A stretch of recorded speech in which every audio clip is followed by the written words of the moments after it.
بسم الله الرحمن الرحيم إن الحمد لله والصلاة والسلام على رسول الله.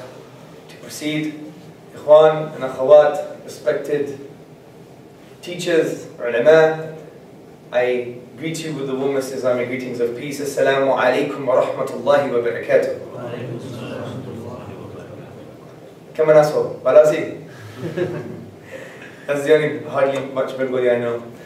It's good to be back in East London. I haven't been here for quite a while, so Jazakallah for inviting me. Ikhwan and Akhawat, brothers and sisters, today we're going to be talking about an important topic. And inshallah, this topic is going to be on the Qur'an itself. We know the Qur'an, the book of Allah subhanahu wa ta'ala, Kitabullah, is our foundation, is our basis for our whole entire life. It is the glasses that we wear to see the world. This is the book, this is the tradition, this is the foundation that colors our life, that gives vision to our life. Without the Qur'an, we have nothing. Without wahi, without revelation, without the connection with Allah subhanahu wa ta'ala, we are nothing. And the reason I'm saying this, because this relates to the death of the Prophet sallallahu alayhi wa sallam, when in a hadith, the Prophet sallallahu alayhi wa sallam said that his death is the biggest fitna. If you feel sad, you're depressed, you're going through torture, think of my death, referring to the Prophet himself, which is worse than anything, because the direct connection with Allah subhanahu wa ta'ala, if you like, was severed, was cut off. And from this perspective, without the Qur'an, we have nothing. We don't have any connection with our purpose, with our tradition, with our raison d'etre, with our reason for existence. We don't have anything if we don't have the Qur'an. So, I want to give you some nasiha. As we know, the tradition of the Prophet Muhammad sallallahu alaihi wasallam is that he said, Ad-Deenu Nasiha, the deen is sincerity, the deen is sincere advice. So inshallah ta'ala, I hope to talk a few words, speak about a few words coming from the heart and penetrating your hearts, inshallah. As the scholars do say, if you speak with the brain, it goes through the brain, it goes through the ears. If you speak with the heart, it goes straight to the heart, inshallah. So let's talk about the Qur'an. Obviously, speaking about the Qur'an requires months and maybe years, and obviously you are far more learned than I am with regards to this topic. But I want to address this from a perspective of someone living in the 21st century. And I want you first to realize, before we talk about the Qur'an, a timeless book, because this is the topic of today, the Qur'an, a timeless book, let's talk about how it has affected our history. And the reason I want to talk about how it's affected our history, because if we break the link between ourselves, our community and our history, we break the link to our izzah, to our honor, to our dignity, to our confidence. As Malcolm X once said, the way the Americans destroyed the black people was by making them forget their own history. And this way, if we remember, reflect and ponder upon the history of the Muslims and of how the Qur'an changed the world, how the Qur'an was the paradigm shift, everything was turned on its head. Things changed when Allah subhanahu wa ta'ala revealed to the Prophet sallallahu alayhi wa sallam, Iqra bismi rabbika alladhi khalaq. Read, recite, proclaim in the name of your Lord who created. These first few words created the milestone that changed everything. History changed, politics changed, economics changed, society changed, religion changed, our concept of Allah Azza wa Jal changed, our connection with Him changed, everything changed from that moment. This is why the Western historian Karen Armstrong, she says, if it wasn't for the words of the Qur'an, Islam would have not taken root. So let's see how the Qur'an affected our past and our history.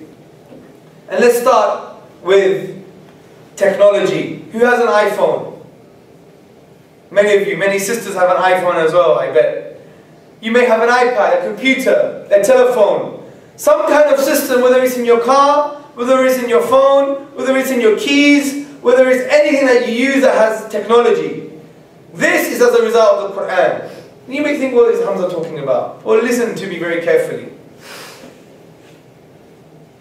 Adam Smith, he's the very funny looking guy behind the Queen's head on your £20 note. Adam Smith was the 18th century founder of modern capitalism. You know that big disease that we have in the West at the moment, capitalism? He was the modern founder of capitalism. He said in one of his letters that if it wasn't for the tranquil government of the empire of the caliphs, the Khalifa, Islam, Islamic governance as per the Qur'an and Sunnah, if it wasn't for this, we wouldn't have the inquiry into the interconnecting principles of nature. And this is so true, because when we crossed the Straits of Gibraltar, when we went to the Iberian Peninsula, when the Muslims, they knew what Islam was about, they didn't stay at home, they went across the world. When they went to Spain and they implemented aspects of the Qur'an and Sunnah, the tranquil government, the tolerance, the justice of Islam, it facilitated the Jews, Muslims and Christians to come together to inquire into the principles of nature, into man life and the universe, to look into the sciences. This is what Adam Smith was saying. The empire of the caliphs produced this because it was as a result of the Qur'an. Because we know, for instance, the Qur'an says, Inna Allah yuhibbul muqsiteen. Indeed, unquestionably, Allah loves the just. We know the Prophet ﷺ said in a mutawatir hadith that whoever harms a non-Muslim under our protection harms the Prophet himself. We know Allah subhanahu wa ta'ala, the book itself, the Qur'an, is a book that makes you think and reflect. وَفِي أَنفُسِكُمْ أَفَلَا تُبْصِرُونَ. And in themselves do they not see? أَوَلَمْ يَتَفَكَّرُوا فِي أَنفُسِهِمْ. Do they not reflect within themselves? أَفَلَا يَنْظُرُونَ إِلَى الْإِبِلِ كَيْفَ خُلِقَتْ. Have you not seen the camel and how it was created? وَكَذَلِكَ نُفَصِّلُ الْآيَاتِ لِقَوْمٍ يَتَفَكَّرُونَ. And thus to explain our signs in detail for those who reflect. So the Qur'an is a book of thinking and reflection. أَفَلَا تَعْقِلُونَ. Do you not use your brains? Do you not use your reasoning skills?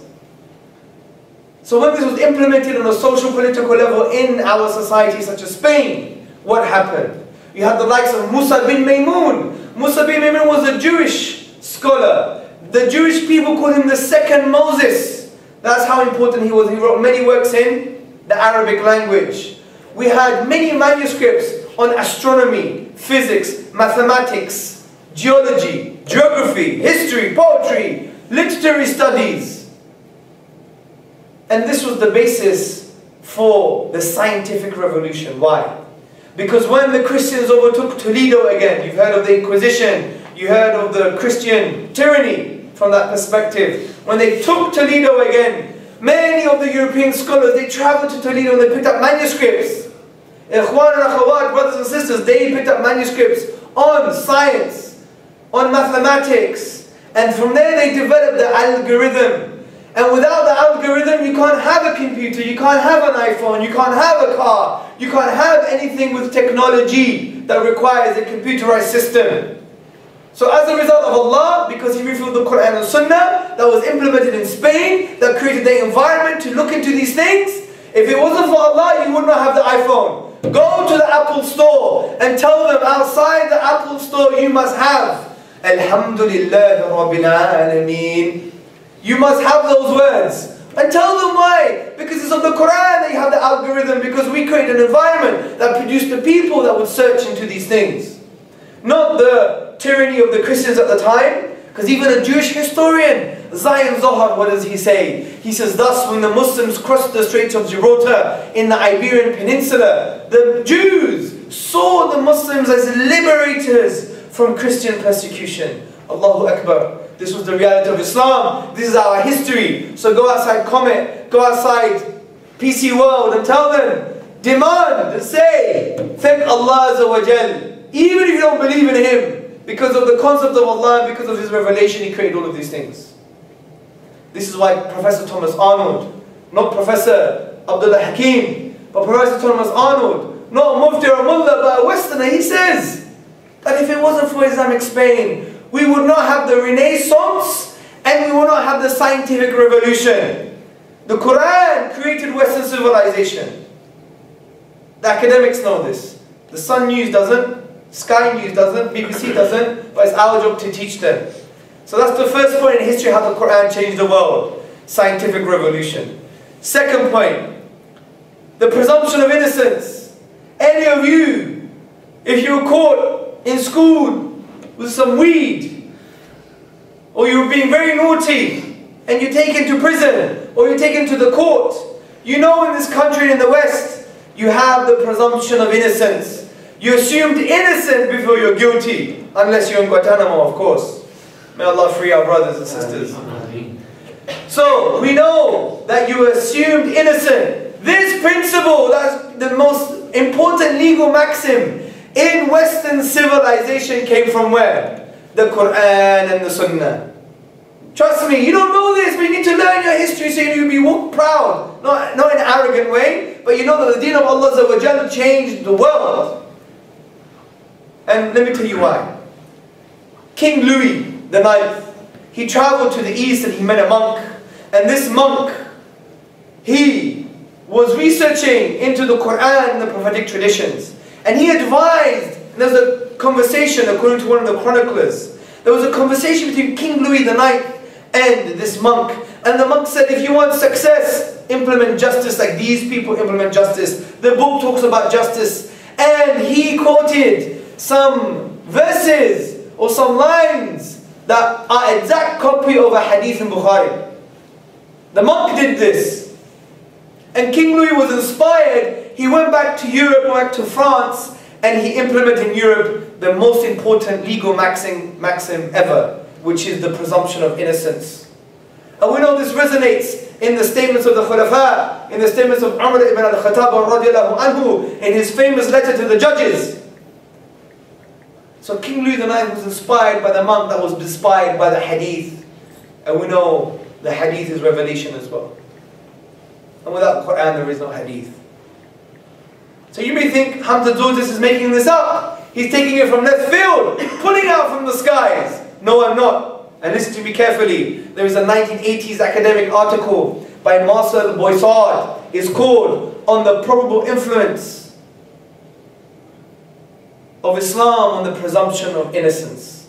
It's in there. Read it, the whole narrative. Take it from the chronicler between King Louis and the monk. And they had this conversation and they inspired King Louis to implement this principle that was taken, stolen from the hadith. Allahu Akbar. So the Qur'an changed the world with regards to the Renaissance and the scientific revolution, and the Qur'an changed the world with regards to the most important legal maxim, the presumption of innocence. Let me give you the third one. Tolerance. We're in Britain. They invite you economic migrants over. They take care of you. They say, come. Ahlan wa sahlan. Come and do all the jobs for us. And then they complain and say, you guys are immigrants now, you need to go back home. This is our home. This is our home. And the very fact that we have this so-called tolerance in Britain is as a result of Islam and the Qur'an. Now you may think, what is he talking about? There's a conspiracy going on. Science, justice, tolerance, all because of Islam? Yes, and be proud of it. This is our history, ikhwan and akhawat, brothers and sisters. For instance, John Locke was a very famous post-Enlightenment thinker. He wrote books, for example, on the treaties of tolerance. He also wrote the book on civil governance. And he directly inspired the founding fathers of America when they talked about tolerance and justice. And he inspired Europe and especially Britain. John Locke himself. And John Locke writes that he was only influenced and inspired by one man. And this man was called Edward Pocock. Edward Pocock was called the first Orientalist. He traveled to Palestine or to the East. He took Islamic manuscripts. He went back to Oxford and he used to teach Islamic studies. And John Locke sat with Edward Pocock. And he was directly influenced. And we could prove this because many of the works of the treatises on tolerance are inspired by Islam, because we had the likes of Imam al-Qarafi, I believe it was the 15th or 16th century. Imam, who wrote about treatises on tolerance, talked about taking care of the dhimmi, the ahl al-dhimma, the people of the book, to take care of them with regards to their rights, physical and psychological rights. And I would argue that Edward Pocock took these manuscripts and started teaching people about the treaties on tolerance and governance between different peoples. And this is why John Locke, in his book on civil governance, do you know how he describes the relationship between the king or the ruler and his people? Do you know what word he uses? Vicegerency. Translate that in Arabic. Khalifa. He took the concept of the Khalifa and put it in his books and influenced the ways with regards to the treaties of tolerance. Allahu Akbar. And you can read Christopher J. Walker's book on this issue, Western Historians. So look how the Qur'an changed the world, ikhwan and akhawat. Politics, justice, science and progress. The things that they accuse the Muslims of lagging behind. But I'm telling you, they are biting the hand that feeds them, as they say in Britain. We, the Muslims, gave them this tradition. We inspired them. And the reason we're in this mess, because we don't have the Qur'an or Sunnah in our countries. We don't have the civilization of Islam. Take Bangladesh for example. We have that. Even to call her by an animal's name would be being bad to the animal. Wallahi, I'm not ashamed to say this. Hasina, whatever her name is, she's not allowing the poor Burmese brothers and sisters that are being oppressed and burnt, not allowing them through the borders to Bangladesh to take care of the brothers and sisters. She's to blame and she will be accountable. Take most of the Muslim countries, do they have the Qur'an and Sunnah in place? No, and this is our situation. It's not because of Islam, it's because of the absence of Islam. And Islam is the only civilization that falls when you move away from its doctrine. But capitalism is the only civilization that progresses when it moves away from its own doctrine. You've seen that they've broken the principles and made new ones all the time. Like they make their God in the morning and they eat him in the evening. Just like Umar ibn al-Khattab when he was talking about his Jahiliyyah, he wanted something to worship. And then he made a God of dates. And then he got hungry and then he ate his God. Eating his arm, sorry, I have to eat your arm, God. Eat his foot. And this is what they do with capitalism. They create a model, a framework. Then after when something goes wrong, they have to break their own principles to preserve them. Then you know they're going wrong. They know they're making up as they go along. They make their God in the morning, their deity in the morning, and they eat him in the evening. But Islam is the only civilization that to continue the progress, you have to keep it going closer to its doctrine, closer to its principles, closer to its foundation, which is the Qur'an and Sunnah. So, as we see from history, the Qur'an is a timeless book because it changed politics, treatise on tolerance. It changed progress, Renaissance, scientific revolution, and it changed justice, the presumption of innocence. You knowing this is enough. Because many of us don't even know how the Qur'an shaped the world from this perspective. Shaped the entire globe, the entire civilization. So we should go outside the courthouse and say, right outside the courthouse, not Her Majesty's court, say, in the name of Allah, the most gracious, the most merciful. Because He gave you the presumption of innocence. He inspired you with the presumptions of innocence directly from the Qur'an and Sunnah. Also education. We talked about Toledo. Well, there were two English scholars, Daniel of Morley and Adalad of Bath. They travelled to Spain and they took manuscripts. Where did they go? Ikhwan and Akhawat. Oxford. And what did they create? The first institution that was then to be called Oxford University. Every Muslim should go there for free, even with failed A-levels, because our heritage allowed Oxford to be what Oxford is today. Adalad of Bath and Daniel of Morley, they travelled to Oxford with their Islamic manuscripts and created that institution. So demand a place. Right after your failed A-levels, when you're going to get them in August 17th, I believe.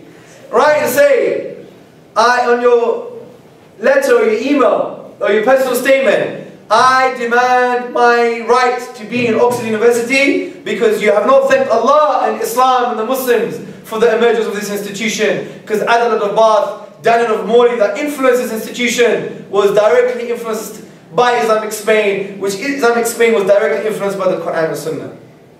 Go, Ikhwan, Khawat, Oxford, your place. That should be the new Whitechapel, yeah? So there, how the Qur'an influenced mankind. So let's talk about now, how can the Qur'an, how is it now a timeless book, a timeless miracle? Well, first and foremost, it's a timeless miracle because this Qur'an has told us to go and speak to people about our amazing tradition. Ud'u ila sabili rabbik. Call to the way of Allah subhanahu wa ta'ala. Call to His path. Allah tells us, He's inspiring us timelessly to go and have another life, life upon life. Because calling to His way is the best thing to do. It's the job of the prophets, and you get the reward of the prophets. And Allah says, "Ud'u ila sabili rabbik." There's an amr, there's a command form here. Call to the sabil of Allah. Wake up and be people. Don't be a 9 to 5 Muslim. 9 to 5 Muslim, you work in the factories in an office, you get married, you have your kids, and then you die. That's an animal, it's an animal's existence. You just run by your instincts. 9 to 5, survival instincts. Having kids, the procreation instinct. Then you die. But Allah is calling to you something that gives you more life. It adds life upon life, responding to His call. يَا أَيُّهَا الَّذِينَ آمَنُوا اسْتَجِيبُوا لِلَّهِ وَلِرُسُولِهِ إِذَا دَعَاكُمْ لِمَا يُحْيِيكُمْ. O you who believe, respond to the call of Allah and His messenger, that which gives you life. يُحْيِيكُمْ. Imam Bukhari said, responding to the call is responding to all that is good. And we know Ibn Kathir in his tafsir, good, khayr, means the whole of Islam comprehensively. So Allah Azza wa Jal is timelessly calling you to something which gives you life, which is to call people to this tradition, to revive them, to take them out of the darkness into the light. Because it would help you to go to Jannah, ikhwan and akhawat. As Allah says in the Qur'an, وَلْتَكُمْ مِنْكُمْ أُمَّةٌ يَدْعُونَ إِلَى الْخَيْرِ وَيَأْمُرُونَ بِالْمَعْرُوفِ وَيَنْهَوْنَ عَنِ الْمُنْكَرِ وَأُولَٰئِكَ هُمُ الْمُفْلِحُونَ. Let there rise amongst your band of people that will call to the good, the khayr. That means the whole of Islam comprehensively, according to Ibn Kathir. They command the ma'roof, they forbid the munkar, وَأُولَٰئِكَ هُمُ الْمُفْلِحُونَ. And they will attain success. Qurtubi said, success here is those who attain Jannah. So Allah is calling you timelessly to Jannah by telling you to call people to Allah subhanahu wa ta'ala. Something that which gives us life. And we know that this is the case of the Sahaba. And the reason we're Muslim today is because of them. And this is why we should stop concentrating on buildings and statues and minarets. Wallahi, Islam the mosque is just opposite this building. It is a shame that we have minarets and domes. It is a shame. Wallahi, look at me. Wallahi, it is a shame. We have minarets and domes. We spend thousands of pounds on pestle and mortar, on cement. How dare we? If the Prophet ﷺ was given a choice of a minaret or a dome, which by the way was not even Islamic at the time. Look at the Prophet's masjid. There was no dome or minaret. If he was given the choice of spending money on bricks and mortar, or spending money fi sabilillah, what choice would he make? Tell me. Be brave, people. What choice would he make? Wallahi, I believe Rasulullah sallallahu alayhi wa sallam would make the choice of spending the money fi sabilillah, for the sake of Allah Azza wa Jal, for struggling his cause, for da'wah. Not for buildings. These were actually a progressive innovation centuries after Islam. How dare we spend thousands and thousands of pounds on a dome, on a minaret, when they wouldn't even spend that on the Prophet's masjids in the time of the Salaf, in the time of the pious predecessors. Wallahi, 90 years after the death of Rasulullah sallallahu alaihi wasallam, 90 years after his death, where were we? We were in Spain. We were in Multan, in Pakistan. We were in Spain. We took up 1/3 of the world. And it was 92 years after his death, 92 years, that they decided to renovate the masjid of the Prophet ﷺ. It was still leaking with water. 90 years after his death. And we think we have a right to buildings like this. But what about the beloved masjid of the Prophet ﷺ? It was still leaking of water when we were in Spain and we were in Multan. What does this mean? It means our early pious predecessors knew that da'wah was far more important than buildings. You can have the best buildings, you don't have the right people, it doesn't mean nothing. But you know what I'm trying to say? The point is not the building, it's the people. We have, according to Ilm al-Rijal, the sciences of people, we have 10,000 Sahaba in books, their life, detailed. But we know there are probably more than 100,000 Sahaba. And many of them didn't die, they lived in Mecca and Medina, and many of them didn't die in Mecca and Medina, they died outside. Because they knew Allah was calling them timelessly to Jannah by calling people to Islam. So that's the first way the Qur'an is timeless. We talked about the history, how it influenced the West, progress, renaissance, scientific revolution, justice, the presumption of innocence, treaties of tolerance, all from the Qur'an. But now there is a timeless call that Allah Azza wa Jal is calling you to that which gives you life, as we mentioned. Yuhyikum, to give you life. Also, ikhwan and akhawat, we have to understand this. Think about the Sahaba. And we're doing it a contemporary way. Say we travel to Oldham now. Oldham is near Manchester. We go to a village in Oldham with 50 people, 100 people, no money, on the dole, no technology, iPads, no weaponry, nothing, rags, in a British contemporary context. And then you give them a book, and they take this book, and within 23 years, they take 1/3 of the world. They take 1/3 of Europe. They take the whole of Europe. Would you believe such a thing? You say this is a miracle, this is impossible. How do you take these stupid people, backward people, Gora? What do they know?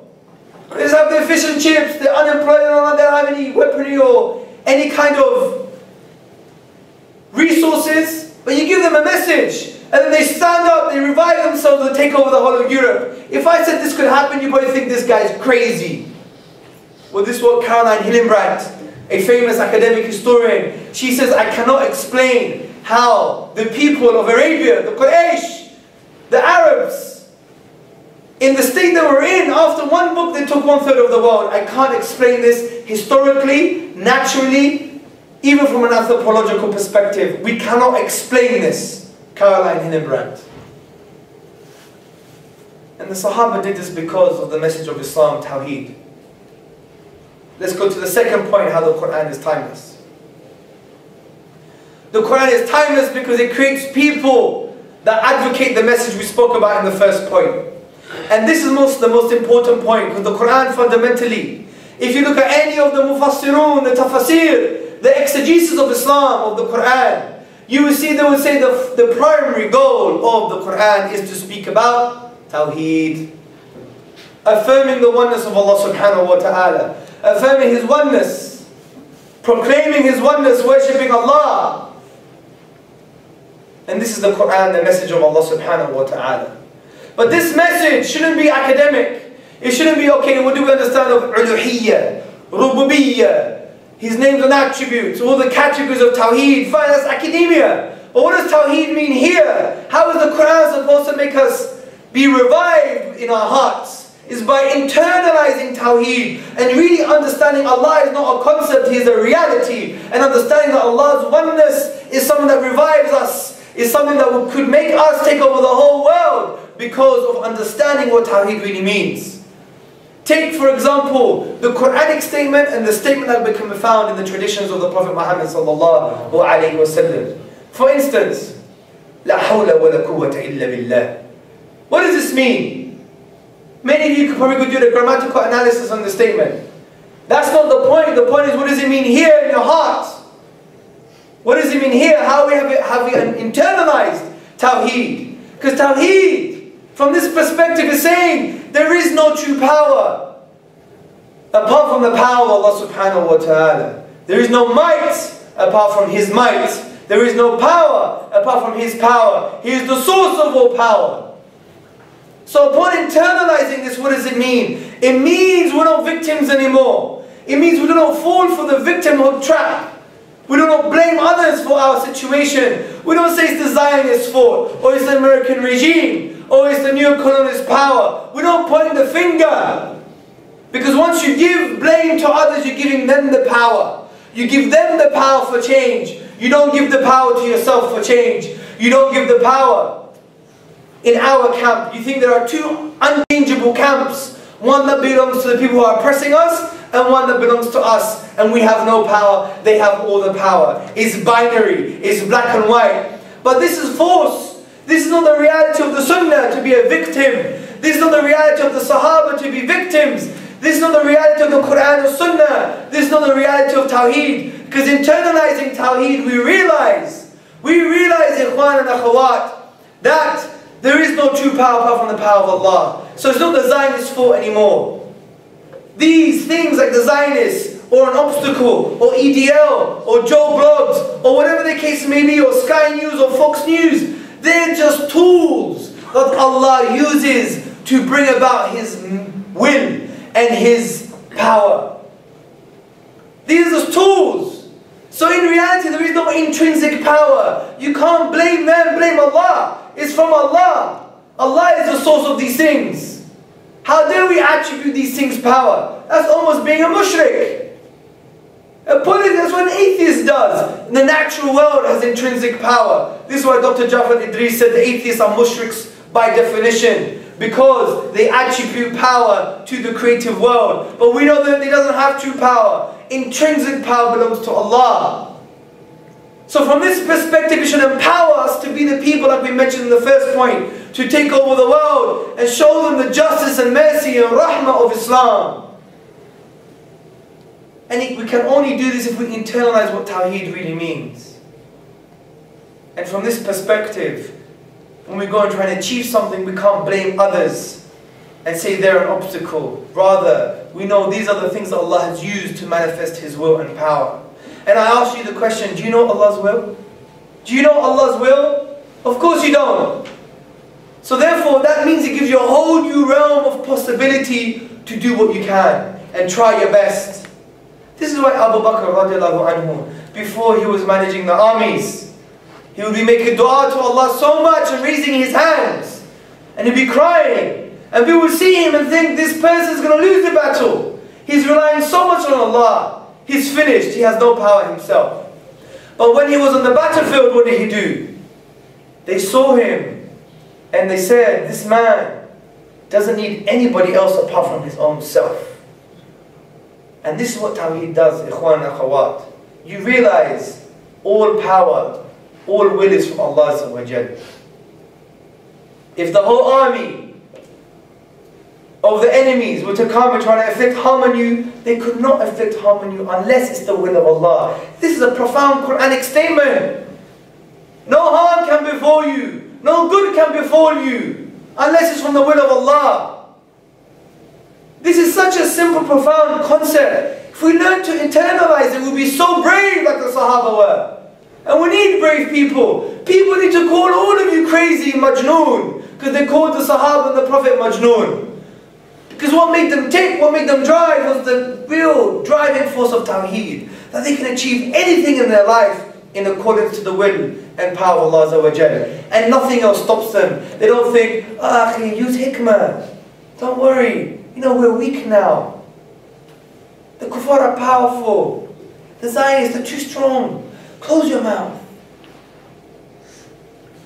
Is this the reality of Tawheed? We're attributing power to these people. But the power only belongs to Allah Azza wa Jal. So we should walk into the marketplace of the world, the dunya, and be proud in a positive way about our deen, and call people with bravery, but with rahmah, with compassion, with hikmah, which means Qur'an and Sunnah, by the way. And be those distinct characters that when people look at you, they're like, what makes him tick? He's not afraid of anybody apart from Allah. He's so confident. He can achieve anything because he knows that only Allah wills, not human beings will anything. He knows that Joe Bloggs and the Zionists and whoever he points the finger at, they don't have no true power. Allah has the true power. If that's the case, do what you can and try your best, and Allah is with you. This is the effect of Tawheed, ikhwan and akhawat. Something we need to internalize. So that's the second point. The third point, the Qur'an is timeless because it has an intellectual timeless miracle. As we discussed, the Qur'an not only makes you think, but it challenges mankind intellectually. Allah says in the Qur'an, وَإِن كُنْتُمْ فِي رَيْبٍ مِّمَّا نَزَلْنَا عَلَىٰ عَبْدِنَا فَأْتُوا بِسُورَةٍ مِّن مِّثْلِهِ وَادْعُوا شُهَدَاءَكُم مِّن دُونِ اللَّهِ إِن كُنتُمْ صَادِقِينَ. And if you're in doubt about this book, which we have sent down to our servant, referring to the Prophet Muhammad sallallahu alayhi wasallam, then bring one chapter like it, one surah like it, besides Allah, if indeed you are truthful in your claim. If you're truthful that you think this book is from other than Allah, and we know according to the Mufassirun, like you see the Tafsir of Jalalayn, Al-Qurtubi, Ibn Abbas, Ibn Kathir, Razi, many others, you see that there is an ijma'ah that this challenge has something to do with the special language, nature, feature of the Qur'an. And the Qur'an came 1400 years ago to challenge the best people who were able to challenge people in Arabic. Because we know at the time, in the 7th century Arabia, language was everything for them. This is why Ibn Rashid, the Islamic Arabian historian, he says the Arabs of the time used to celebrate on two things. Number one, when a boy was born. Number two, when a poet rose amongst them. Poetry was everything for them. And the Qur'an challenges people who are best placed to challenge the Qur'an, but they failed. This is why Professor Arbuthnot, a British translator and Orientalist, he says, although several attempts have been made to challenge the Qur'an, none have yet succeeded. None. It is no wonder Walid ibn al-Mughira, the famous poet of the time, he wanted to become Muslim because he knew this was revelation from Allah, but he didn't because of a promise that he was given from someone that he would be saved from the fire, which obviously was not true. The Qur'an came and rebuked him. Walid ibn al-Mughira was the famous linguist of the time, and he said, by Allah, this cannot come from a human being. I am the best in poetry and prose. This is not from a human being. So the Qur'an to this day has challenged positively, timelessly. It's an eternal challenge. Has positively challenged mankind. And mankind have failed to meet this challenge, to bring a recital like the Qur'an. Its unique literary form. It's a unique fusion of prose and poetry. As A.J. Aubrey, the famous Orientalist and translator of the Qur'an, said in his introduction to the Qur'an, that the Qur'an is a unique fusion of poetry and prose. Likewise, we have Professor Bruce Lawrence from Duke University in his book, The Qur'an, a Biography. On page number 8, he says, Quranic verses as tangible signs are expressive of an inexhaustible truth. They signify meaning laid within meaning, light upon light, miracle after miracle. We have Professor Martin Zammit from the Netherlands. He says the Qur'an, notwithstanding the pre-Islamic poems, is the most eminent written manifestation of the Arabic language. Professor Anthony Jones talks about the 12th chapter of the Qur'an, talks about the imagery in Surah Al-Yusuf.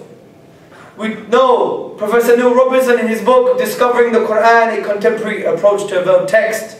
He has a whole chapter called The Dynamic Style of the Qur'an, and he talks about iltifat, which in Arabic balagha means moving your direction from one place to the other, moving your face from one place to the other. And he says the Qur'an has an amazing dynamic style. An example of this is in the shortest chapter of the Qur'an, Al-Kawthar. Allah Azza wa Jal says, إِنَّا أَعْطَيْنَاكَ الْكَوْثَرَ فَصَلِّ لِرَبِّكَ وَانْهَرْ, until the end of the surah. Allah says, verily we have given you the abundance, therefore pray to your Rabb, your Lord, and sacrifice. Look at the shift in personal pronoun. We, then the Rabb. Think about this. Verily we have given you abundance, therefore pray to your Rabb and sacrifice. There is a shift between we to your Rabb. Why? It's all to enhance the effect of the message, the communication. Because the first verse, Ikhwan and Akhawat, involves majesty, power, ability. We have given you the abundance. So we is the majestic plural, the power of majesty, showing that there is something that we're able to do. But in the second verse, it's about intimacy and spirituality. As Allah says, فَصَلِّ لِرَبِّكَ وَانْهَرْ. Therefore, pray to your Lord and sacrifice. The shifts in the Qur'an are all in line with the meaning. This is what you call the dynamic style of the Qur'an, which in Arabic balagha is called iltifat. So the Qur'an came to challenge the best people, and these people failed. So the Qur'an is a timeless challenge. That's the third aspect of its timelessness. The fourth aspect, Ikhwan and Akhawat, is how it changes society, which we all have a responsibility to convey. Take Britain as an example. We have 167 rapes every day according to Amnesty International UK. That's approximately 90,000 rapes a year in this country. According to the feminist philosopher Diane E. Russell, she wrote in the Oxford publication, she wrote that 66% of all convicted rapists, they incited pornography as a reason to why they raped women.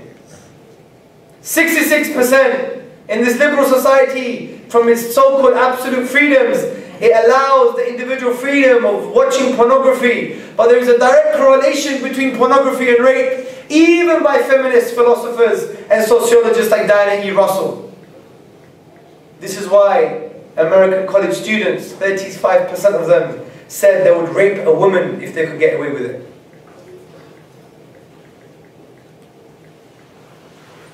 Almost 66% of 7 to 17-year-olds, they cite that they have to look good to feel wholesome about themselves. There's 80,000 prostitutes in this country, and some people that say conservative estimate. Take child abuse as an example. 7% of all children are victims of child abuse, according to NSPCC research. We have social fragmentation and decay. According to the Children's Society report published in February 2009, it says that British and American children have more relative poverty, instability, they're affected by drugs and alcohol. And they cite individualism for the problem. And individualism is the basis for capitalist liberalism. If you study Western political theory, atomism or individualism is the basis, the foundation, it's the aqidah of liberalism. It rests on the notion of individualism, that we have to take the individual and remove him away from society. This is why even when you look at human rights, the so-called human rights of the UN Charter, they're very individualistic based. So this individualism from a political social context has destroyed our societies. As even David Cameron, or according to many of you, Dawood Kamran, said, broken Britain. This is why Justice Coleridge, a judge, a family judge, he said that we live in a never-ending carnival of human distress and misery as a result of this individualism, which is a result of liberalism and capitalism. And Islam came to change this, because Islam doesn't have an individualistic outlook on man. Read the Qur'an. Read what it says. It talks about this collective. It talks about that the individual is not an abstract entity divorced of human attachments. He has social obligations. The Qur'an mentions this. Take the hadith in Bukhari for instance. When the Prophet ﷺ, he summarized and described the people who protect the rights of Allah. He talked about a boat. There is an upper deck and a lower deck. The upper deck is giving fresh water to the lower deck, but they stop giving fresh water. So the lower deck, they become individualistic and they make a hole in the bottom. What happens to the ship, ikhwan and akhawat? It sinks. It sinks, people. And this hadith gives amazing teaching in regards to our view of social theory, politics, because it shows that there is a relationship between individuals and society, society and individuals. So it came here, the Qur'an also came to break individualism, to talk about compassion, to talk about feeding the poor, family, friends, the destitute, freeing the slave, dealing with the orphans, thinking that you're lower than others, you treat others better than you treat yourself. All teachers from the Qur'an and Sunnah. For instance, the Sunnah says, believe in Allah, feed the poor and spread the salam. 66% of this tradition is a social phenomenon. Spreading the salam and feeding the poor. So Islam came to deal with these social ills by going straight to the root and dealing with the issue of individualism. There are various hadith. For example, al-mu'minu miratul mu'min. The mu'min, the believer, is a mirror of another believer. Again, showing the relation between the individual and the rest of society. The ummah is like one body. This is the reality of the Qur'an and Sunnah, to deal with individualism. So ikhwan and akhawat, we see the Qur'an is timeless from this perspective. The Qur'an came to change things. But are you just going to sit here and listen to a talk that tells you that the Qur'an changed Western political theory, that influenced people who wrote treatises on justice and tolerance? Are you just going to sit here To listen to the fact that the prophetic traditions in the Qur'an influenced King Louis IX that established the presumption of innocence? Are you just going to sit here just to believe that the Qur'an, when implemented in Islamic Spain, facilitate the Islamic Renaissance and the scientific revolution, and facilitate the institutions like Oxford University? Are you just going to sit here and listen to that and do nothing? Are you going to sit here and listen to the sacrifice of the Sahaba, how they were timelessly inspired to change the world? Are you going to sit here to see that the Qur'an is a linguistic, inimitable miracle, that it timelessly challenged the whole of mankind to produce something like it? Are you just going to sit here and realize the effect of Tawheed that came from the Qur'an on the hearts of humans?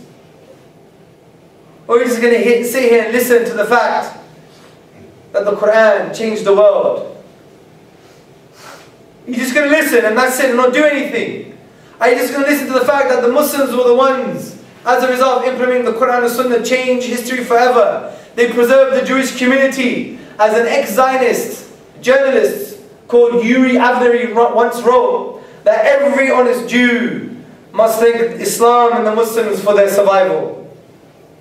This is why you have the works of Philip Mansour in his book Constantinople.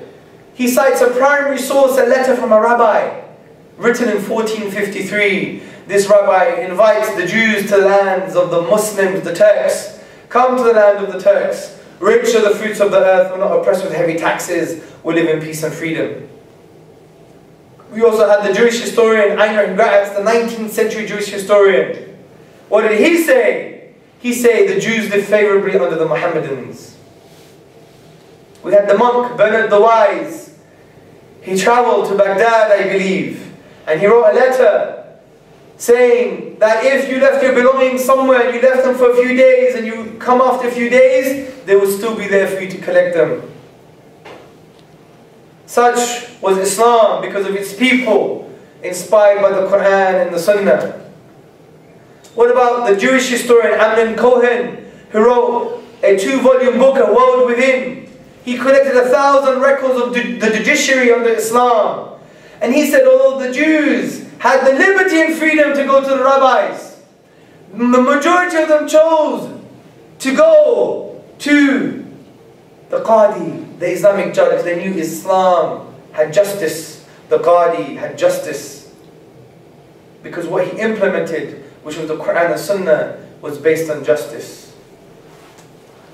يا أيها الذين آمنوا كونوا قوامين لله شهداء بالقسط وَلَيَرْجِمَنَّكُمْ شَنَآنُ قَوْمٍ أَلَعَلَّ تَعْدِلُوا. Oh, you believe, be steadfast witnesses in justice, and don't let the hatred of others make you swerve from justice. Be just. The Qur'an says, أَتَّقُوا ظُلْمًا فَإِنَّ الظُّلْمَ ظُلُمَاتٌ يَوْمَ الْقِيَامَةِ. The Prophet said, you can find this hadith in Riyadh al-Salihin. Be conscious, be aware of oppression and injustice, for it's going to be darkness on the day of judgment. And this is why we had in history even the Jews saying amazing things about the Muslims. What about the professor from Columbia University in his book, The Case for the Islamo-Christian Civilization? He said justice was implemented impartially, irrespective of religion, gender and status. So you're going to listen to these amazing things and sit put and do nothing. When Allah tells you, as we said in the beginning, يَا أَيُّهَا الَّذِينَ آمَنُوا اسْتَجِيبُوا لِلَّهِ وَلِلرُّسُولِ إِذَا دَعَاكُمْ لِمَا يُحْيِيكُمْ. O you who believe, respond to the call of Allah and His Messenger, to that which gives you life. This is the action for today. Arise and warn the wider society, because they're running towards Jahannam. Save them from this. Be worried like the Prophet was worried. Be anxious like he was worried. As the Qur'an says about Rasulullah sallallahu alayhi wa sallam, you're almost going to kill yourself from frustration and anxiety that they're not listening to you. So call people to this. وَدُعُوا إِلَى سَبِيلِ رَبِّكَ. You don't need the ijazah from any scholar, any mufti, any mulana. How dare they even say you need an ijazah for da'wah? They're not a real scholar then, wallahi. Because the Prophet sallallahu alaihi wasallam said in a hadith, convey from me, even if it's one ayah. He gave you ijazah 1400 years ago. Many of you know Surah Fatiha and more. So you're at least 7 times qualified to give da'wah. There's no excuse. And it defines who you are, ikhwan and akhawat.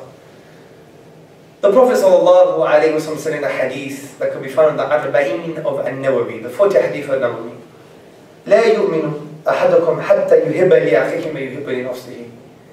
You won't truly believe unless you love for your brother what you love for yourself. And this brotherhood is not Islamic brotherhood, it's insaniyah. It's humanity, as An-Nawawi said in his explanation. And we have the compendium of Ibn Rajab al-Hanbali. I believe he was a student of Ibn Taymiyyah. He wrote in his compendium, talking about this hadith, that this means human people, it means people in general. So what is this hadith saying to us? This hadith is saying, لا يؤمنوا. You won't truly believe, you won't be a mu'min. You're spending qiyam al-layl in Ramadan, raising your hands in dua, to be closer to Allah, to be a mu'min, not just a Muslim. But the Prophet is saying, you're never going to be a mu'min unless you love for others what you love for yourself. So what do you love the most? Allah and His Messenger. It's an aqidah matter. You love the Qur'an and Sunnah more. So the Prophet is saying, if you want to be a mu'min, then give what you love to others. So if you love Allah and His Messenger, what do you have to give to the wider society?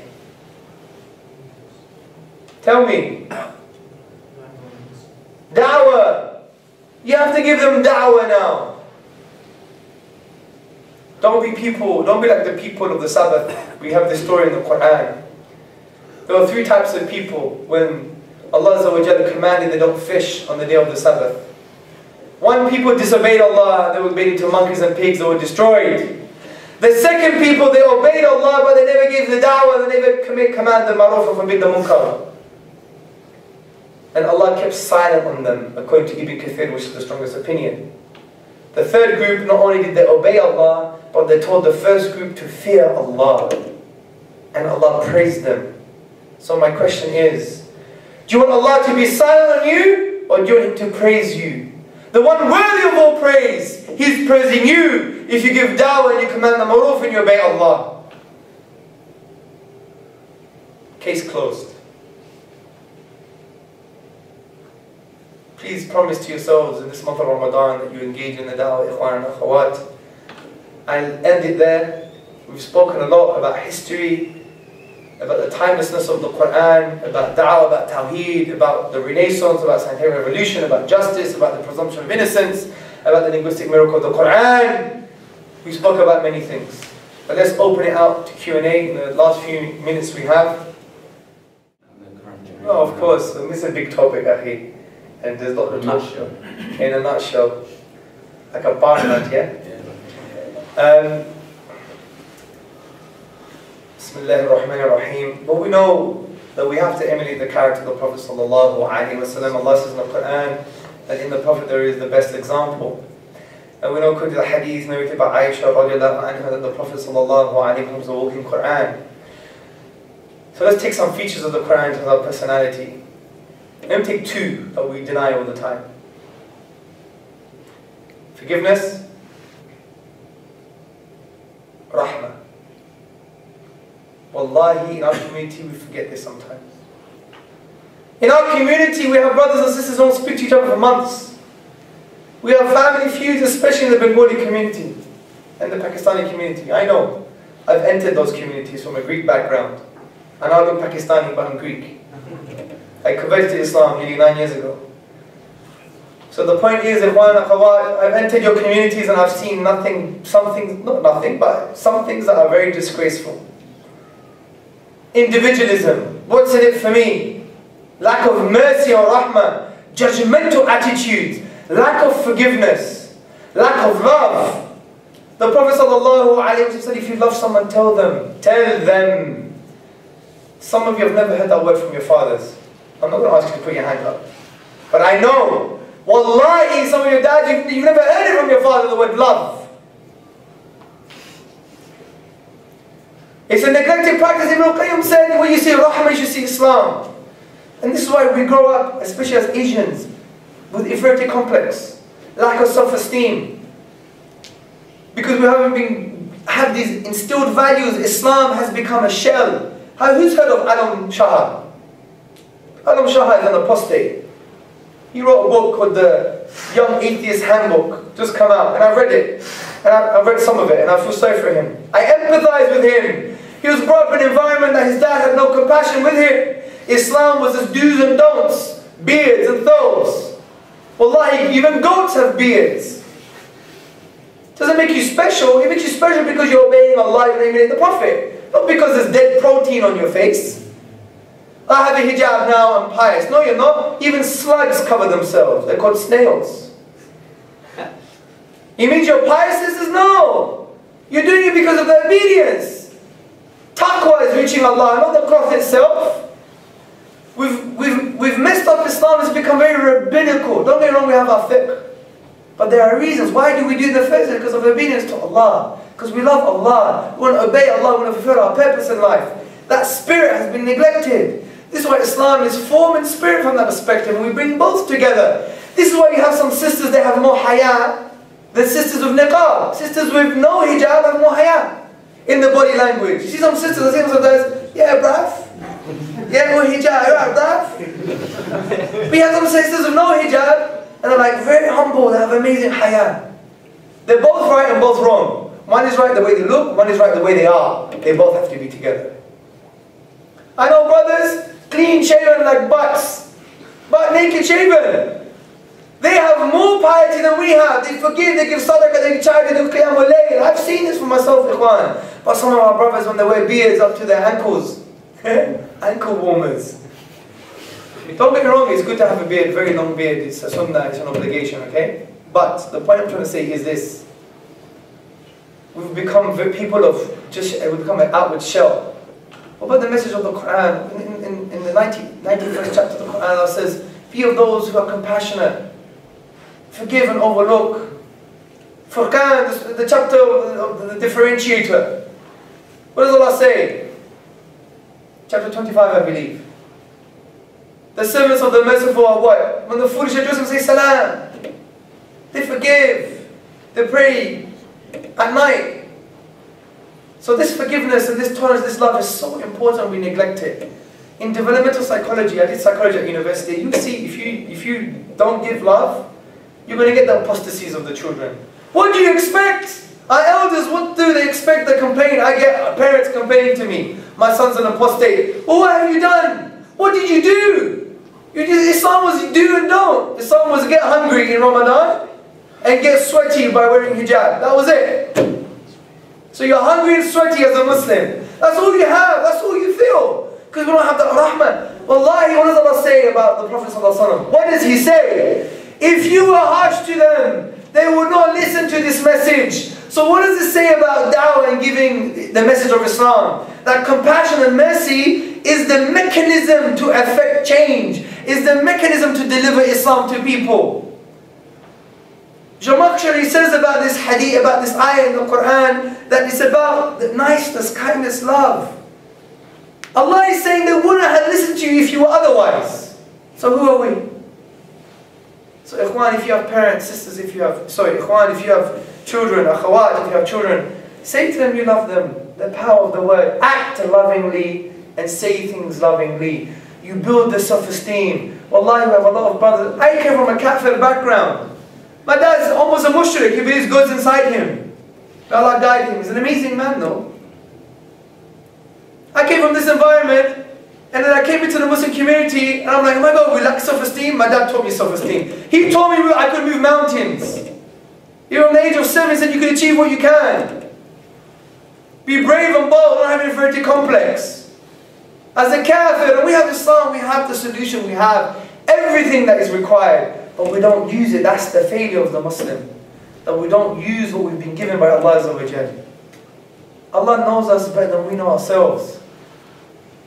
So, ahi, love, rahmah, forgiveness. Forgive, ikhwan, learn to forgive. We're so quick to hate. It makes us feel better. The guy didn't bang bad to us, I'm going to have one over him for the rest of my life, even the day of judgment. You know the scholars of Tazkiyah, you know what they say?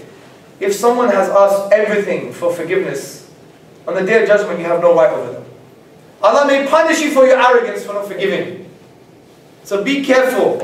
Don't think it's all about my rights on the day of judgment. That's rubbish. The Prophet ﷺ, he never asked for his rights. Never. Always gave other people their rights. So forgive easily, ikhwan and akhawat. Wallahi, my father, yeah? He could have been very rich. He's a poor working class man.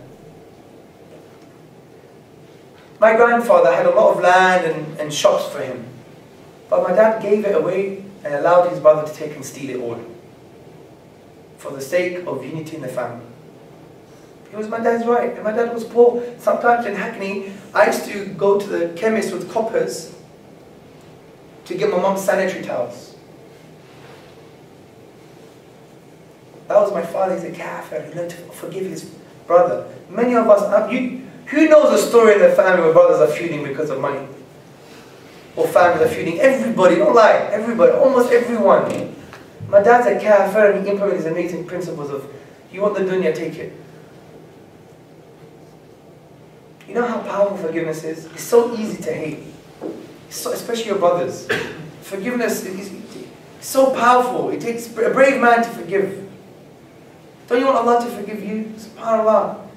You know, one of the Salaf came to one of the pious predecessors and said, why don't you talk about people? He said, because I'm not satisfied with my own self. He's not satisfied with his own self. Why is he going to start, hating others and not forgiving others? Forgive people. Then spread the love, ikhwan. Be merciful. Be tolerant. Look at the lives of the Sahaba. Umar ibn al-Khattab punched the Sahabi. I believe it was Abu Hurairah. Punched him, bang, made him cry. And then complained to the Prophet ﷺ. He didn't say, oh, look, you must be a haram, akhi. Do tawbah. Because technically it wasn't the right thing to do, was it?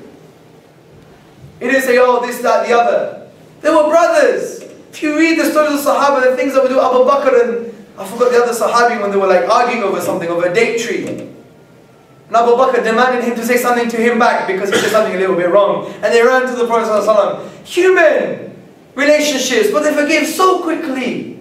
And each had their own character. And they were tolerant with it. They knew Umar was a bit harsh. Others were a bit soft. And they knew this is character overlooked. Abu Bakr radiallahu anhu, when they were in the battle of Yarmouk, Abu Bakr told the Sahaba, don't overlook the faults of the other Muslims who never met the Prophet because their tarbiyah was a bit dodgy, it was a bit rough Arabs, yeah? Overlook their faults because their cause is high, it's da'wah. To the point, overlook the faults even as long as it doesn't require hudud. So it could be very bad sin still. Overlook their faults because they've got a higher cause. And this is how we bring unity and forgiveness amongst the brothers. And let me tell you something, when you don't forgive, there's something wrong with you. There's something wrong with you. You want one over someone. You have an ego. You have an ego problem. And that's a big problem in our Muslim communities, is egotistical attitude. I hear we could talk about this till the cows come home. But I would argue is rahmah, love, compassion, tolerance amongst the Muslim community to get things right. And once you do this, things will follow through. Then we'll be people of sadaqah, then we'll be able to engage the wider society even better and show that we have beacons of light, our families are loving and compassionate and we overlook. Inshallah, may Allah make us of those. How do you give da'wah to colleagues at work where talking about religion is controversial? I don't know. It depends what you mean by controversial. Is it forbidden to talk about religion at work? Or is this a taboo? If it's a taboo, then you can break that easily by showing certainty. Wallahi, ikhwana khawat, listen to this, yeah? Passion breeds passion. Certainty breeds certainty. Confidence breeds confidence. So if you are confident with your deen and it's part of who you are, then it will come out across that way. Trust me. Do it. Be, do, and you become. Be that person. If you go into the office and they say, aren't you hot with that, love? Say, nah, I'm not hot at all. Actually, I feel quite liberated.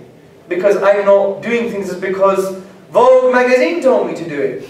Or because of the celebrity culture told me to do it. Or because my father told me to do it. Or because of my husband. Or because I own a boyfriend. I'm doing it because I'm enslaved to Allah. And it frees me from social pressure. And it frees me from my desires. Unfortunately, conceptually, you're a slave. You say you're free. Freedom, innit?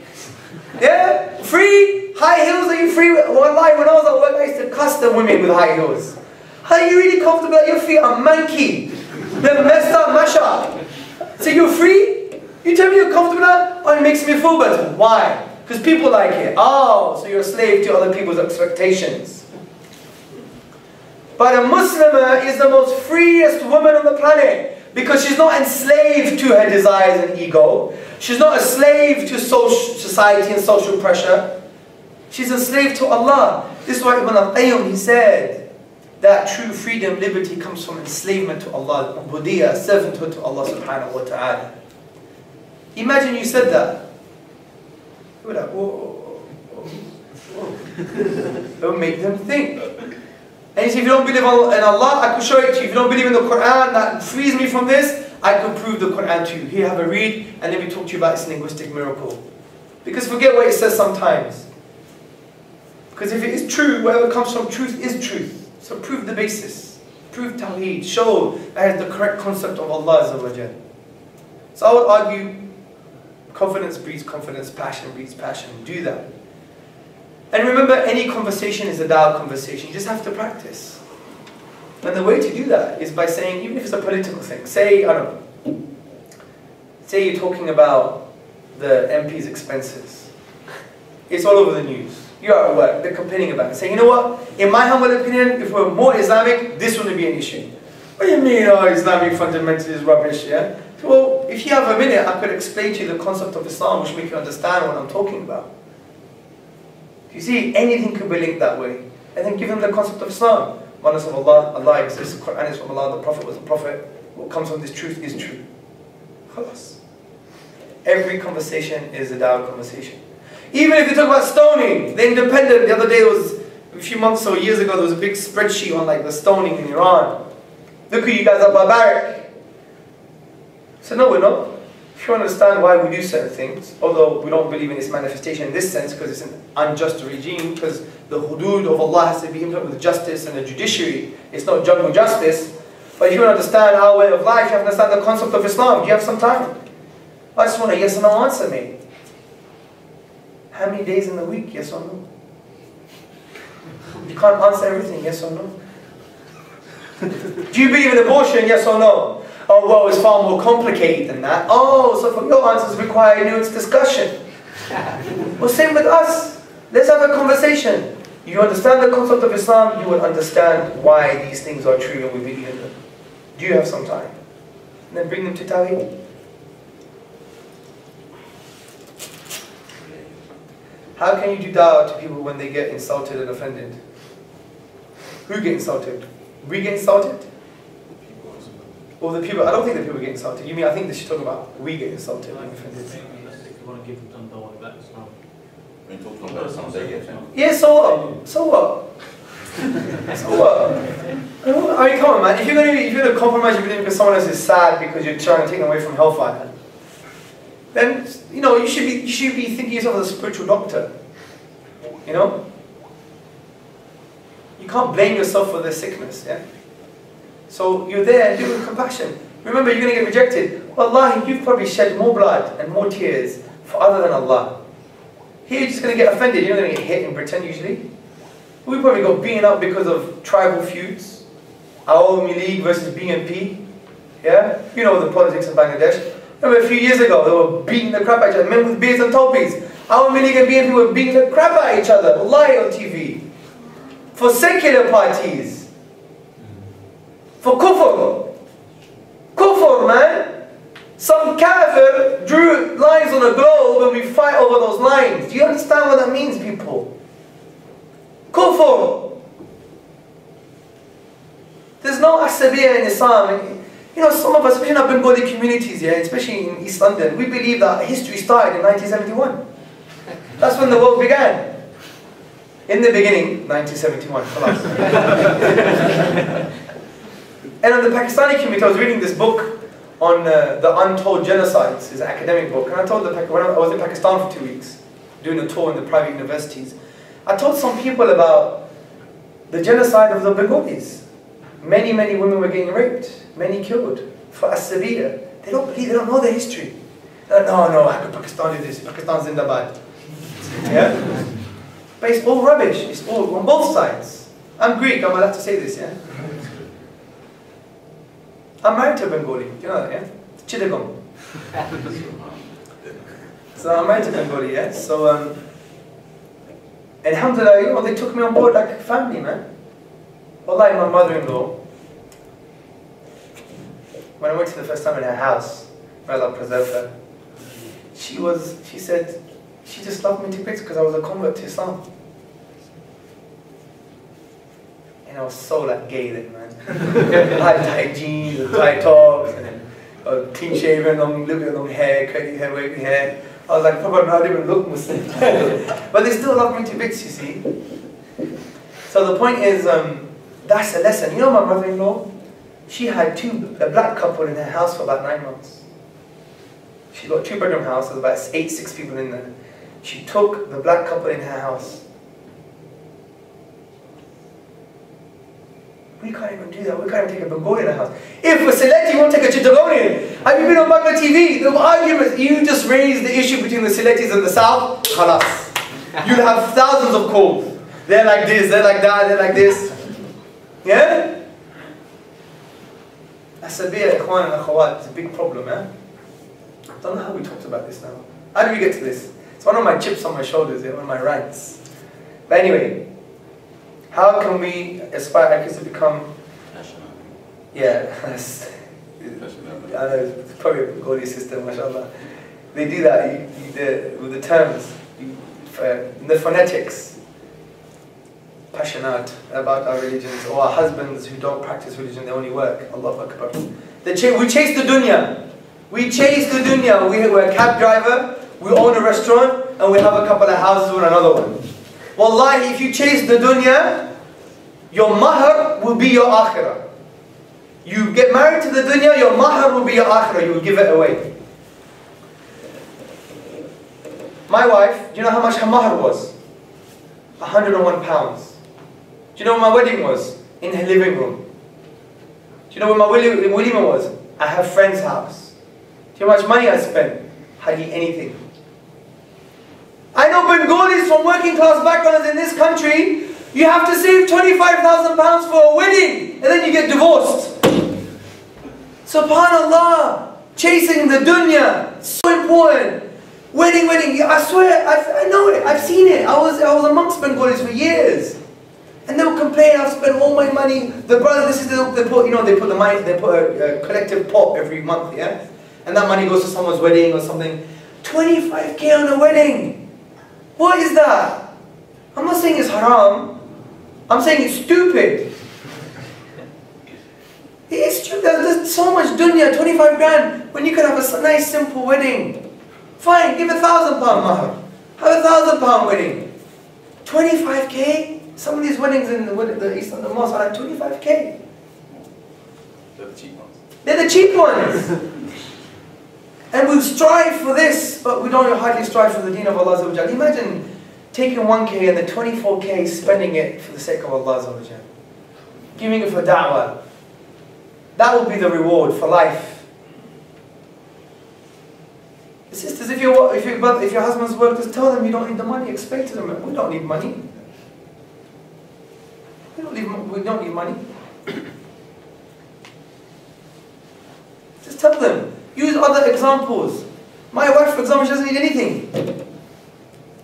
We were in a 2-bedroom house and 6 of us in there. 6 of us in there for years, about 5 years. Actually, that's not quite weird for you guys, is it? You know, in East London, there's about 100 of you. But the point I'm trying to say, don't expect anything. You know, don't expect much. Just expect a pious man, food, shelter, and clothing, khalas. Anything else is a bonus, wallahi. You know the kings at the time of the Prophet ﷺ, they were defined by having running water and honey on the table. We're kings! We are kings from that description. Wallahi, we're going to be accountable for everything that we spend. And we eat too much, ikhwan. Too much we eat. I'm telling you, if you didn't have meat on the table for 1 week in a Bengali or Pakistani household, there'll be a riot. Wouldn't there? No. That would be a riot. If you didn't have meat on the table, there'll be a riot. Yes or no? Yeah, definitely. There'll be a riot. You divorce, talaq. The rioters are in here. Honestly, one, we need to be careful as well. You know, things like this, we need to be principled about this. Be conscious of it. We can't change overnight. But when it comes to the dunya, realize that, look, this is akhirah. Let me tell you what punishment is. Jahannam is this. You're on a desert island. It's very small. You have a bucket and a spoon. You're on a desert island, you have a bucket and a spoon. Any direction, any angle you look on the horizon, it's just ocean. And you take your spoon, you dip into the ocean, you empty in your bucket. Then you have to wait 1,000 years. After 1,000 years, you get your spoon, you dip into the ocean, empty into your bucket. Then you wait another 1,000 years. Dip into the ocean, empty into the bucket. And by the way, it's always sunny. Are you ever going to fill the bucket? That's Jahannam, eternity. So are you going to work for something that's 60 years, 50 years? Or are you going to work for something that's eternal? What are you going to work for? That's just simple. What are you going to work for? Don't get me wrong, work for the dunya. Don't lose your portion, as Allah says. Yeah? But some of us, wallahi, we have houses here, a house in Bangladesh. We have 2 houses here. We have a shop. We're a minicab driver, and we're on the dole, and we do some dodgy stuff with the government. Tax credits, this, that, the other. You know, wallahi, we got all the stuff. And we still want more. You know, that's why some people are so poor, all they have is money. Think about that. Some people are so poor, all they have is money. Are you that poor person? The Prophet said, true richness is not having wealth, is the richness of the soul. And true richness is not having wealth, is being content. That's why I always say a rich man is never happy. I know brothers myself who are close to millionaires. I was with him the other day, complaining that he works on Saturday until 1. This man could spend money on toys, car toys like this, does what he wants with it. And they're complaining. I had to remind him, bro, you could have been in the office getting £12,000 a year. This guy has money to throw sometimes. And he's depressed. Some other guy, he couldn't get his car, sports car. He was depressed. Although he had other cars, by the way. He couldn't get his toy, let's say, that he could drive once a month. He was depressed. My father, yeah, again a kafir. The reason I'm mentioning him as a kafir, because if he could be like this, we should be better. He, for example, used to work in factories in clothing, yeah? He was bankrupt for years. He was homeless for 9 months. He hardly had any money. Doesn't own it. My dad doesn't own anything. He just owns something because my grandma passed away. He owns a little shack in the village in Greece. But literally he owns nothing. I have 0 inheritance. Not that you can inherit from kuffar anyway. Or the difference of opinion, I think, but who cares? But the point is, I ain't getting nothing anyway. 0! But my dad lives like the richest man in the world. His heart, he wakes up in the morning, he's like, for him it's like he's pure, he hasn't hurt anyone. And he hasn't. He's not a slave to money. He doesn't worry about money. He lives like a rich man. I'm telling you, the way he eats, walks and talks, he's a rich man. You think he's a millionaire, billionaire. It's all about concept, where your heart lies. But other people, what are you chasing? You're chasing a mirage. You know what a mirage is? Like fake water in a desert. When you go there, you're going to have a mouthful of sand. It's irrelevant. It is, honestly, it's wallahi, it's dunya itself has been described by the Prophet ﷺ as a rotten carcass of the goat. The word dunya comes from the term adna, which means something lowly and low. It also has a connotation of trying to grab some grapes you can't reach. It's always going to chase you. It's like trying to catch a shadow. That's the dunya. Food, shelter and clothing. Khalas. You know what? I'd rather these rich guys have other wives.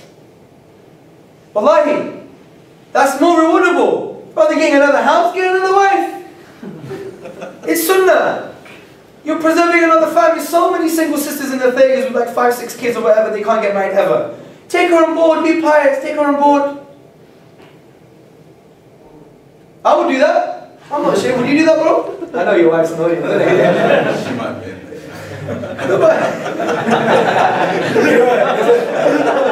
There's a famous saying from Bin Baz, rahimahullah. He said, Ayyub the khaifin. The khaifin are the cowards, yeah? The ones who are scared. Because, you know, it's like a joke, in a way, of the explanation of the Qur'an that says, Allah says, and you can only do one. So just stick to one. You're the cowards, yeah? This is your job. But the point is, I am. no, you're not a coward, you're not a coward, you're not a coward. I am, yeah. No, you can't. It's just maybe your wife is braver than you. So the point is, I'm giving this as an example because we should use our money to implement Islamic social solutions. Sadaqah, zakah, getting another wife, publicly of course, not the hidden ones, yeah? And saying, look, I'm taking care of someone. Wallahi, this is amazing, why not? This is Sharia from Allah, why are we scared? Purify your tawheed. People of tawheed, we're very strong with tawheed, yeah? But yet we're scared of the injunctions of Allah Azza wa Jal. We give them some kind of Western liberal stance. Oh, you're never going to be just, so it's not needed, it's not a solution anymore, forget it. Yeah? Purify your tawheed, say, no, it is a Allah has given to us. That's an example. But there's other things. Use your money for Islamic stuff. SubhanAllah, imagine, yeah, the other house you have, sell it. Say it's £250,000. You gave that to the Islamic Education and Research Academy. Or you give it to Ebrahim College. Very balanced. Every Muslim, say they bring one Muslim to Islam. 2 Muslims, Ebrahim Green has like 2,000 shahadas, do you know that? 2,000 shahadas. An Egyptian man gave him a Qur'an, just read it. If he had ikhlas in giving him the Qur'an, on the day of judgment this man is going to be seeing prayers he never prayed. Hajj he never did. Umrah he never performed. Dhikr he never pronounced. Reading the Qur'an he never read. Sadaqah he never gave. Thousands of these. And this wasn't me, Ya Allah, but you gave someone a Qur'an that facilitated 2,000 shahadas. This is the real pyramid scheme. It doesn't work in the dunya, but it works in the akhirah. The business pyramid scheme, we've all been bitten, yeah? So the point is, even one shahada is better than the best type of camels, which is the best type of wealth according to the Prophet ﷺ. Is his words wahi, revelation, yes or no? Are they truth? Yes, they are. So you're chasing the dunya, but there's something better, the da'wah, facilitating it. One Muslim, better than all types of wealth, the best type of wealth. One Muslim, he gets married as 2 Muslims. They have kids as 4 Muslims. Those kids get married, 6 Muslims. They have 2 kids each, that's 10 Muslims. Within a generation, there's 10 Muslims doing deeds that come to you. Sadaqah, Hajj, prayer. Now imagine to the day of judgment. Imagine, you'll be seeing things on your mizan that you never did. Just because you called someone, or you facilitated it with your sadaqah and your money. So think bigger than that. Have a vision, ikhwan and akhawat. Ikhwan and akhawat, if I said anything wrong, it has come from my nafs and my qareen, because shaitan is closed now, so my own shaitan. So, You pointed to me. so may Allah subhanahu wa ta'ala bless you and love you. May He guide you this month of Ramadan. Make the most of this. Please make dua for Sham, for Burma. Make dua for the Muslims around the world and the non-Muslims to be guided. Make dua for my parents, for them to be guided to Islam. Make dua for Ebrahim College doing an amazing work with all these students that they have. Make dua for your teachers, that they're blessed. And make dua that Allah gives us all sincerity, that we're not the people who we call people to Islam, but yet we get punished on the hellfire. We'll be walking around in circles with our guts hanging out, as per the hadith of the one who tried to call people to good but never implemented themselves. So I want to make this point that whatever I've said today, I don't necessarily implement myself, but I aspire to implement. Because I don't want Allah to use my words against me, that I'm going to be the one that called people to good and never implemented it. Because I'm saying, I'm not a perfect guy in any shape or form. This is my aspiration. So let's work together as a community to elevate each other, inshallah. I love you for the sake of Allah.